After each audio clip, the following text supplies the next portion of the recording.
Françaises, Français, mes chers compatriotes. Depuis l'attaque brutale lancée par le président Poutine contre l'Ukraine le 24 février, les forces russes bombardent Kiev, assiègent les villes les plus importantes du pays. Des centaines de civils ukrainiens ont d'ores et déjà été tués. Des femmes et des enfants ont été tués encore ce jour. Les jours qui viennent seront vraisemblablement de plus en plus durs. Des centaines de milliers de réfugiés fuient vers la Moldavie, la Pologne, la Roumanie, la Hongrie, la Slovaquie et progressivement le reste de l'Europe. Dans cette épreuve sans précédent, depuis nombre de décennies, nous nous tenons aux côtés de l'Ukraine. Je salue ce soir le courage du peuple ukrainien qui résiste sous le feu des armes. Et en votre nom, j'adresse au président Volodymyr Zelensky le soutien fraternel de la France. Il est aujourd'hui à la tête de son peuple si courageux, le visage de l'honneur, de la liberté, de la bravoure. Ni la France, ni l'Europe, ni l'Ukraine, ni l'Alliance atlantique n'ont voulu cette guerre. Nous avons au contraire tout fait pour l'éviter. Vous le savez, j'ai depuis 2017 conduit un dialogue exigeant et constant avec le président Poutine. Et face à l'aggravation des tensions, je me suis rendu à Moscou, puis à Kiev, les 7 et 8 février derniers, pour rechercher des alternatives à un conflit armé. Plusieurs autres dirigeants européens ont d'ailleurs accompagné cet effort. Le président des États-Unis d'Amérique a manifesté quant à lui sa disponibilité pour négocier, après avoir rencontré physiquement le président Poutine en juin 2021 à Genève. C'est donc bien seul et de manière délibérée que, reniant un à un les engagements pris devant la communauté des nations, le président Poutine a choisi la guerre. Cette guerre n'est pas un conflit entre l'OTAN et l'Occident d'une part et la Russie d'autre part, comme certains peuvent l'écrire.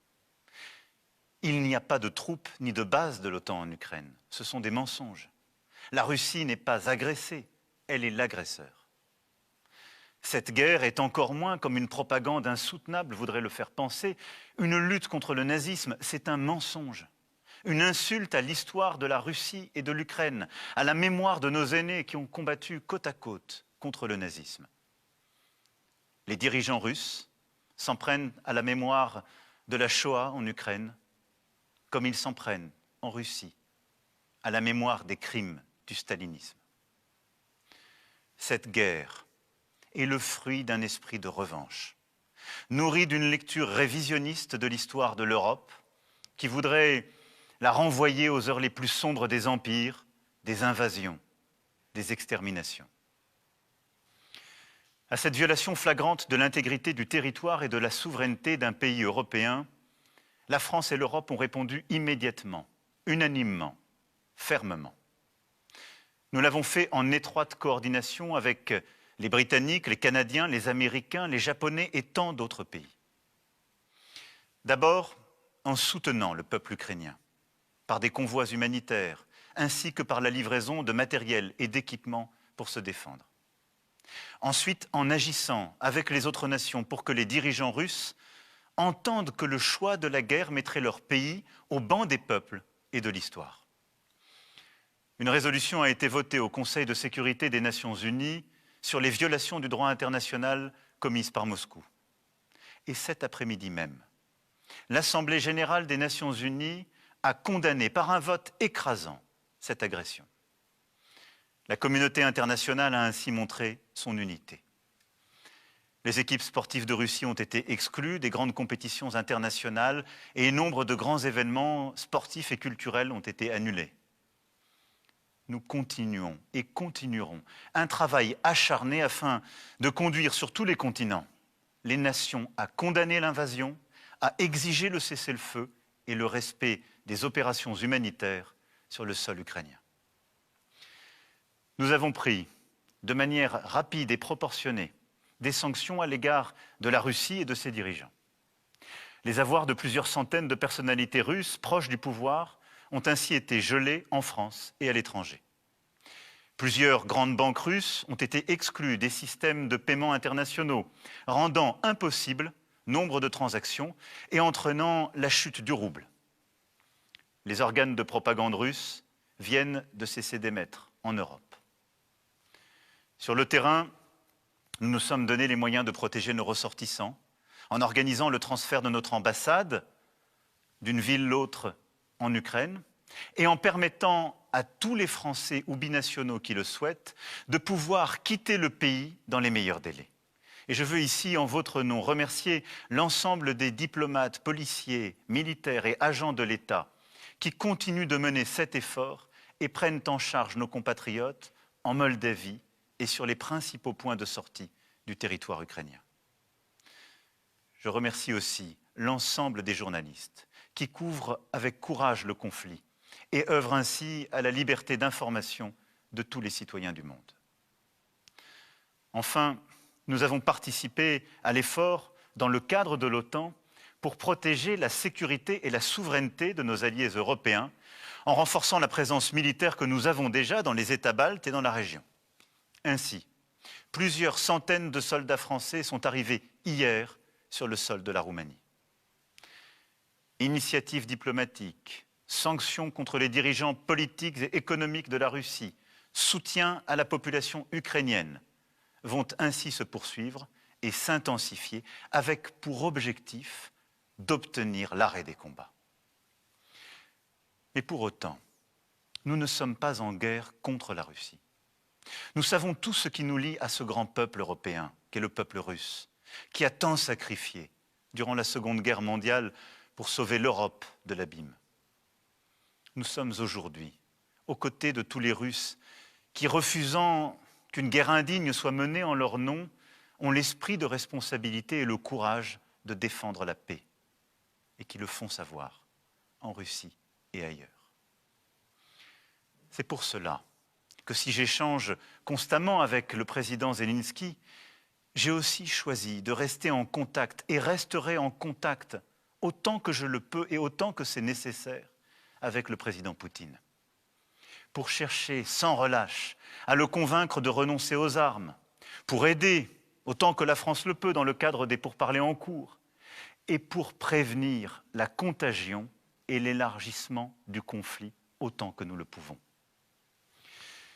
Les équilibres de notre continent, comme plusieurs aspects de notre quotidien, sont d'ores et déjà bouleversés par cette guerre et connaîtront des changements profonds dans les mois qui viennent. Notre Europe en sera bousculée. J'aurai l'occasion d'y revenir. Plusieurs centaines de milliers de réfugiés venant d'Ukraine sont et seront accueillis sur notre continent. La France prendra sa part. Et je veux ici d'ores et déjà remercier nos villes, nos villages qui ont commencé à se mobiliser, remercier nos associations qui aussi œuvrent pour accueillir dans les meilleures conditions. Nous nous organisons et nous prendrons soin de celles et ceux qui rejoignent notre sol pour être protégés.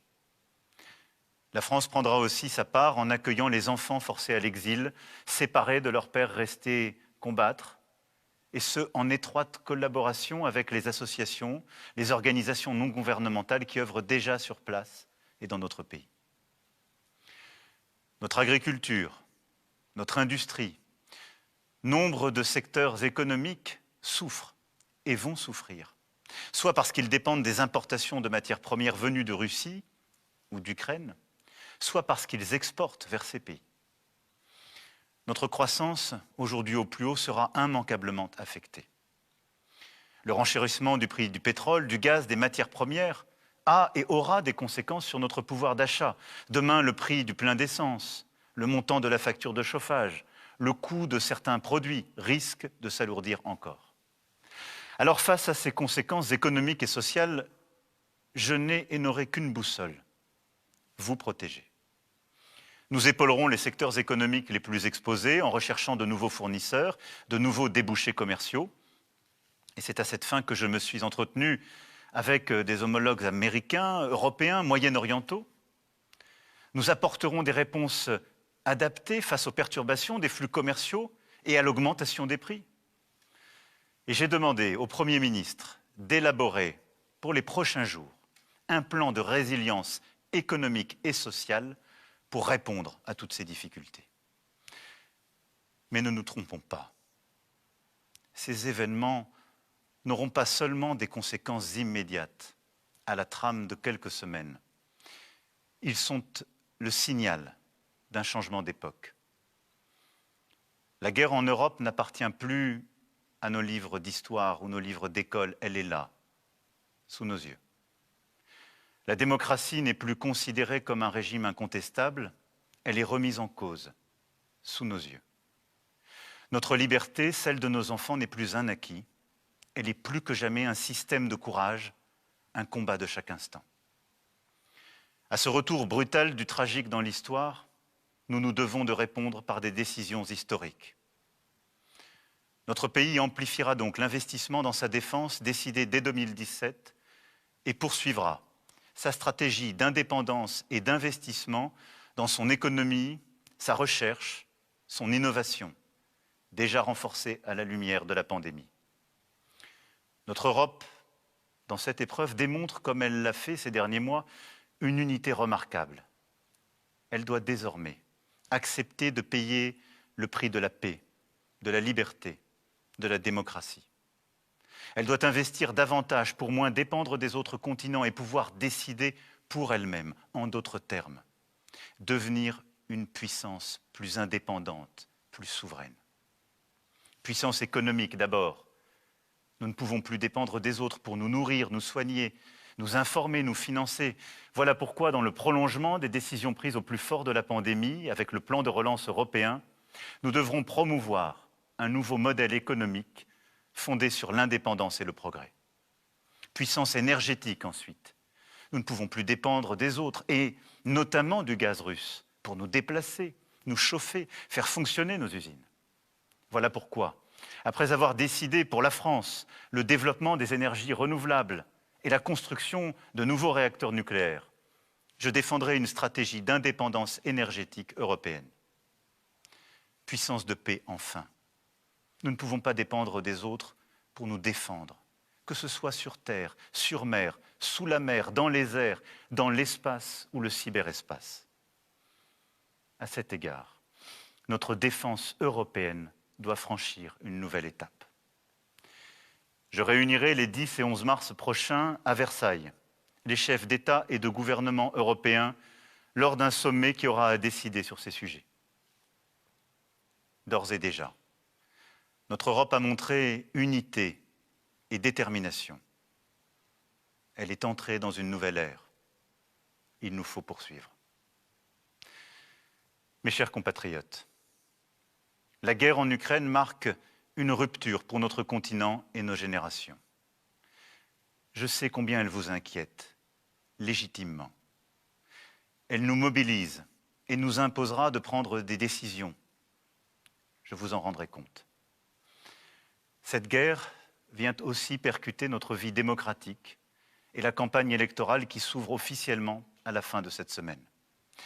Cette campagne permettra un débat démocratique important pour la nation, mais qui ne nous empêchera pas de nous réunir sur l'essentiel. Je sais pouvoir compter sur vous. Votre attachement à la liberté, à l'égalité, à la fraternité, à la place de la France dans le monde. Je ne cesserai jamais de les défendre et de les porter haut en votre nom. Vive la République, vive la France.